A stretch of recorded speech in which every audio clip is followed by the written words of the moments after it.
The reign over Naboo does not wash away sins, it only makes them heavier. Darth Vader stands alone at the top of the marble steps that descend into the royal tomb, his black armor glistening beneath the storm, his mechanical breath the only sound in a city that once sang. 19 years have passed since the fires of Mustafar. 19 years since he held the woman he loved and felt her heart slow beneath his hand. 19 years of war, of blood, of a galaxy crushed beneath his boots. All of it built on a single truth he never questioned. Padmé is dead, and it was his fault.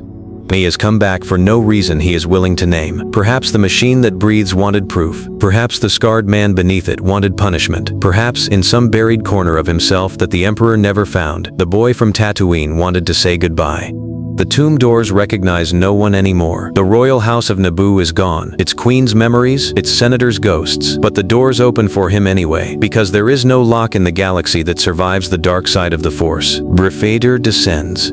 The corridor is lined with the statues of kings and queens who ruled with kindness, and every one of their stone eyes seems to follow him, judging him, remembering what he was and what he did. At the end of the hall rests the sarcophagus, her sarcophagus. The stone is carved with flowers that no longer grow. The inscription is simple: Padmé Amidala, beloved daughter of Naboo, beloved wife, beloved mother of nothing, because the galaxy was told she died carrying no children at all. That was the lie the galaxy received. That was the lie Vader believed. He raises his hand. The stone lid, heavier than any starship door, grinds open beneath the invisible grip of the Force. Vader prepares himself for the sight of her face preserved in death, the face that haunted his dreams for 2 decades. He prepares himself for grief. He prepares himself for the silence. But there is no face. There are no robes. There is no death. The coffin is empty. For a long moment, the Dark Lord of the Sith does not move. The rain above continues to fall. The torches continue to burn. The machine continues to breathe. But inside the armor, something that has been frozen for 19 years begins, very slowly, to crack. Where is she? Where is Padmé Amidala? Did Bail Organa steal her body to protect her memory from the Empire? Did the Jedi hide her remains as one final act of defiance? Or did the Emperor, the master who claims to know all things, lie to his most loyal servant for 20 years? Vader steps closer. His scanners sweep the stone box. No remains, no residue of death, no trace of a body ever having rested here at all. This is not a robbed grave. This is a stage. This coffin was never a coffin, it was a performance, and someone wrote the script. Then he sees it. Resting alone at the center of the empty stone, placed with deliberate care, is a small wooden carving, worn smooth by time, a Japor snippet.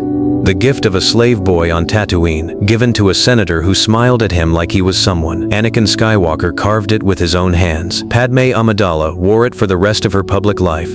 And now it sits in an empty tomb like a message written in a language only one man in the galaxy can read. Anger arrives like a storm front. Vader clenches his fist and the torches bend. He tears the chamber apart with the Force, stone by stone, panel by panel, convinced this is a trap, a trick, a final humiliation arranged by dead Jedi. Statues shatter, dust fills the air.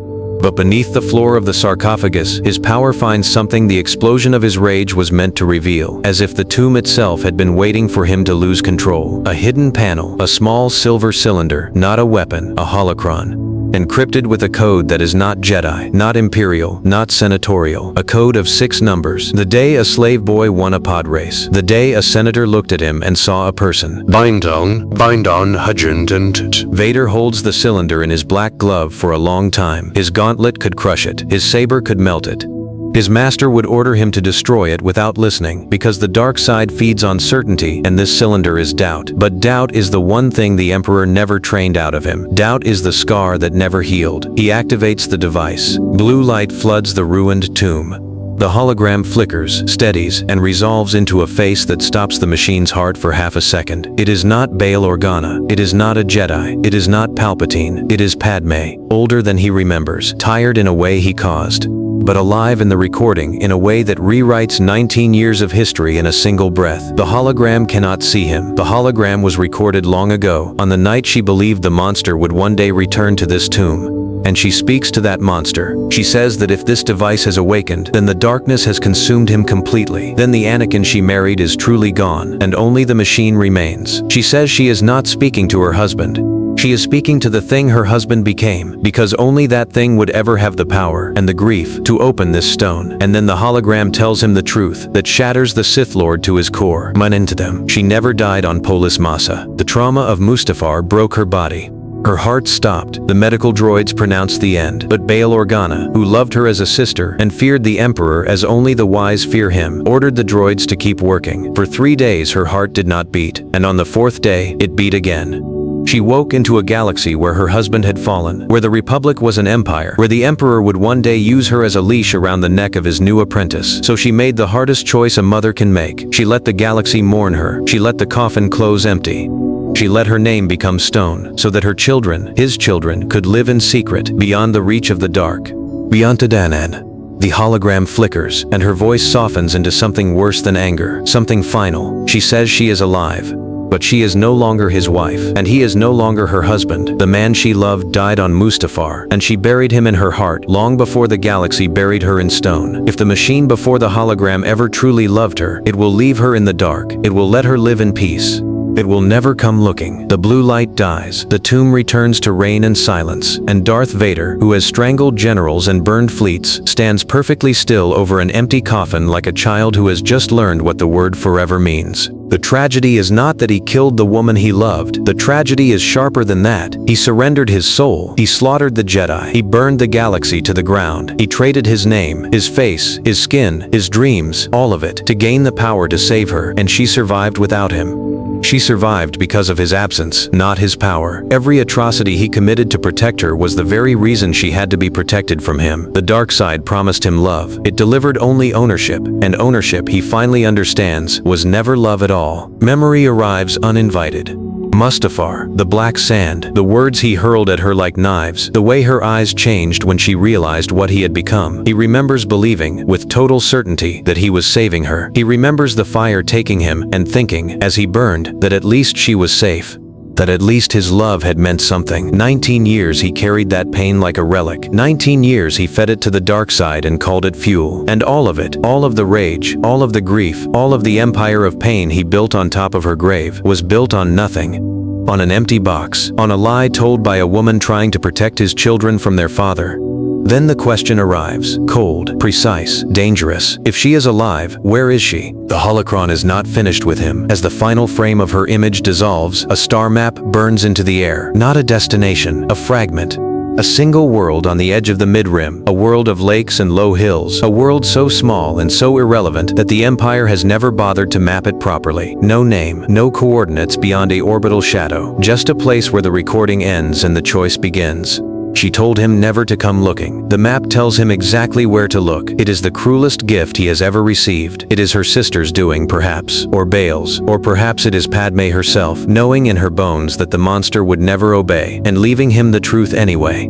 Because even monsters deserve to know what they destroyed. Because even monsters can choose, one final time, to be something else. Vader does not return to his Star Destroyer. He does not summon his fleet. For the first time in 19 years, the Dark Lord of the Sith leaves his war behind and travels alone, in a ship with no markings, to a world with no name. Far away on Coruscant, in a throne room that smells of old incense and older evil, the Emperor feels the absence. Palpatine does not need reports to know his apprentice is troubled. He feels it the way a spider feels a missing thread. Vader's meditation is disrupted. Vader's rage is unfocused. Vader, for the first time in 2 decades, wants something the Emperor did not give him. The old Sith smiles without warmth and instructs his spies to watch the landing records. Patience, he tells himself. Let the dog chase its ghost. Every leash tightens itself eventually. The small world receives Vader with ordinary weather and ordinary people. Farmers, fishers, a healer's village at the edge of a lake, where the water is so still it reflects the sky like a promise. He lands in the hills beyond the tree line and walks the last distance in a hooded cloak, a silhouette the village children would mistake for a pilgrim if they ever looked up. He does not go to the village square. He does not need to. The Force guides him the way a current guides a leaf, and at the edge of the village, in a garden of white flowers, he finds her. Padmé Amidala is older. Her hair is shorter. Her hands are rough with work. She is kneeling in the soil, teaching a small child how to plant a seedling, and she is laughing at something the child has said. The laugh hits Vader harder than any lightsaber ever could. He has heard that laugh in dreams for 19 years.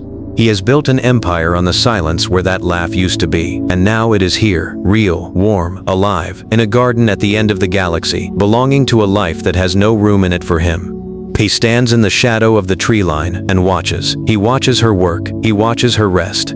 He watches her look out over the lake in the evenings with a peace he has never once felt and never once given. She has built a world out of the wreckage he created. She has turned his failure into a garden.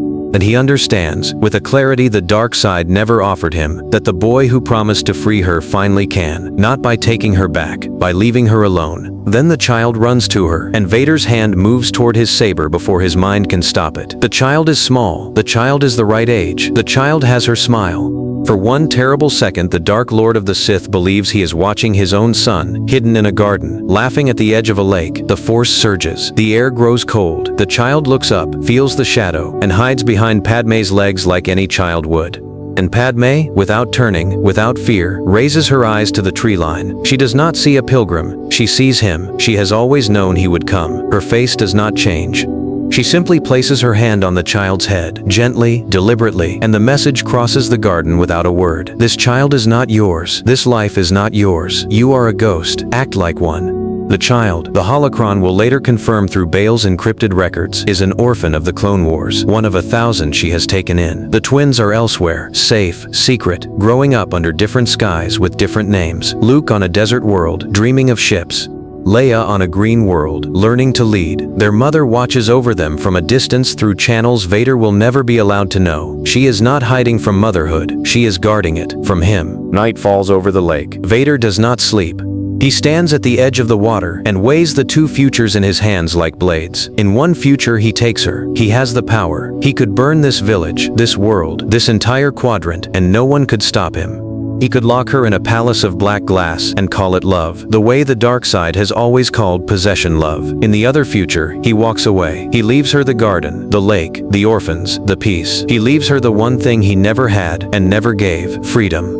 The machine that breathes chooses, at last, to let the woman live. But before he leaves, he does one small thing. He crosses the sleeping village in the dark, a shadow among shadows, and at her doorstep he places the Japor snippet, the wooden carving from the empty tomb, the gift of the boy who once was. No note, no signature, no threat. Just the truth, returned to its owner, so that she will know he came, that he knows, and that he chose to leave, so that she will understand, at last, that Anakin Skywalker is not entirely dead, that somewhere under the armor, the boy who carved this, learned what love actually means. And learned it too late. He is halfway back to his ship when the warning arrives through the Force like a needle between his eyes. He is not alone on this world. An Imperial probe droid, black and insectile, hangs in the trees above the village. And behind it, cloaked in a shuttle on the far ridge, two of the Emperor's spies, hand-picked, silent, recording. Palpatine did not need to know where Vader went. He only needed to follow. Every leash tightens itself eventually. Vader looks at the probe, then at the ridge, and the garden behind him sleeps on, unaware that the entire future of the galaxy is standing in its orchard, deciding whether to burn or to lie. He chooses both. The probe dies first, crushed into scrap by an invisible fist. The shuttle on the ridge does not die so quietly. Vader crosses the ridge in silence and enters the shuttle like night entering a room. The spies reach for their weapons and discover, in their final seconds, that the Emperor's leash has a flaw. The dog can bite. When the shuttle's black smoke rises over the hills, the village will call it a meteor. Padmé will look up from her garden and understand, and she will know, with a mother's certainty, that the ghost at the tree line has just bought her life with something he has never spent before. His own safety, because the Emperor will know whose work this is, and the Emperor does not forgive. Vader returns to Coruscant and walks into the throne room with Reign still in his cloak. Palpatine asks, with terrible gentleness, what the Dark Lord found on Naboo, and Vader, apprentice of the greatest liar in galactic history, tells his master the truth. He tells him the tomb was empty. He tells him it was a Jedi trick, a decoy arranged by Bail Organa to waste Imperial time. He tells him there is nothing there but stone and dust, and the horror of the moment is that every word of it is true. The tomb was empty. The decoy was real. There is nothing there but stone. The greatest lie Vader ever tells is built entirely out of the truth, and Palpatine, who trusts nothing but appetite, believes it, because a decoy is exactly the kind of pointless hope he expects dead Jedi to leave behind. But Vader does not stop there. That same night, through a channel that does not exist, through a courier droid that will self-destruct over Alderaan, a single encrypted line reaches Bail Organa. 6 numbers. The day a slave boy won a pod race. And after the numbers, 4 words. The Emperor suspects nothing. Move her once more. Bail Organa reads the message twice, then burns it, and for the first time in 19 years he allows himself to feel something he had buried with the Republic: hope, wearing black armor. And this is the secret that changes everything that comes after. This is the hidden current under every future battle. Years from now, on a cloud city above a gas giant, Darth Vader will stand across from a young pilot with his mother's face and his father's gift, and he will hesitate.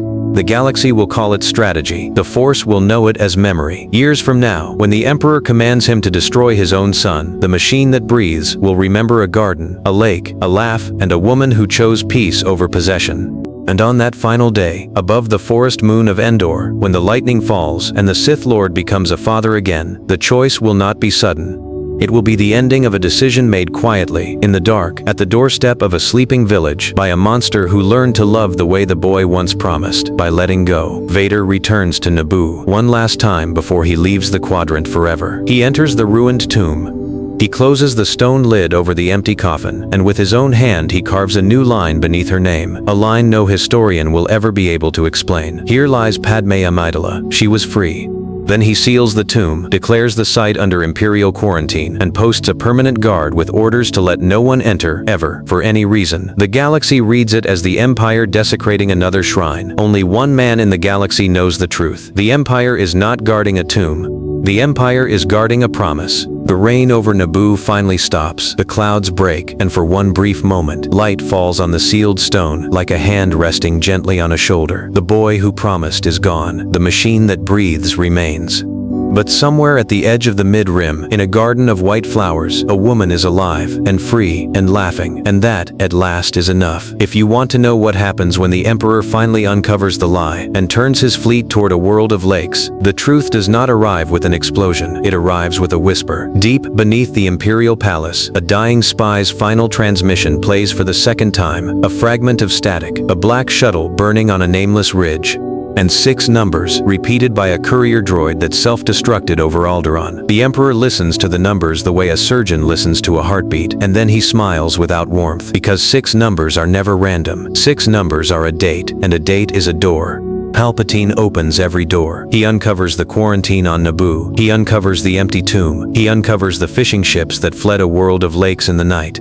And when all the fragments are assembled on his black table, the old Sith sees, at last, the shape of the lie that has slept beside him for 19 years. Padmé Amidala is alive, and his apprentice knows. The rage does not come. Rage is for the weak. What comes is colder, a test.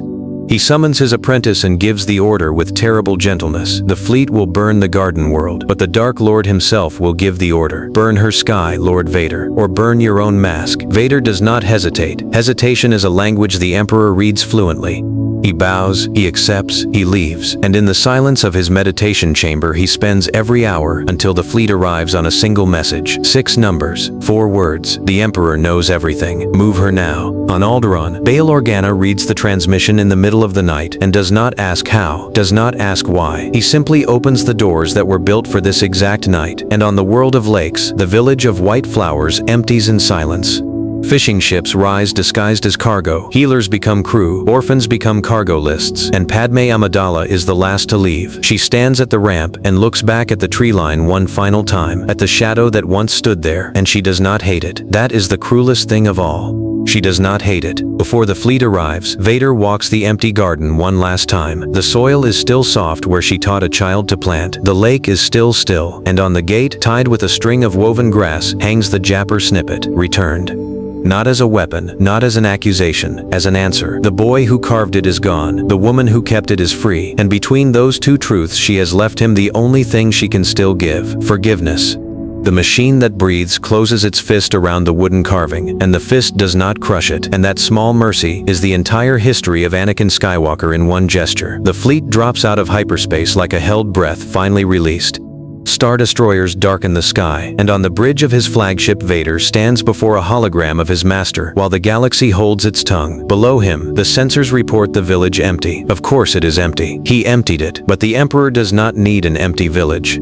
The Emperor needs obedience, so Vader raises his hand, and the sky burns. Turbo laser fire walks across the garden, the lake house, the orchard, the gate, until the only piece Padmé Amidala ever built is ash and steam. Every bolt is a vow. He burns her world to save her life, and he makes the Emperor watch him do it with a steady hand, because a steady hand is the only shield the dark side respects. Palpatine is satisfied. For 1 full minute, the hologram smiles like a grandfather. Then the smile changes. The old Sith leans forward and asks, with terrible gentleness, the question that freezes the machine's heart. If the village was empty, where did the fishing ships go? The sensors answer before Vader can.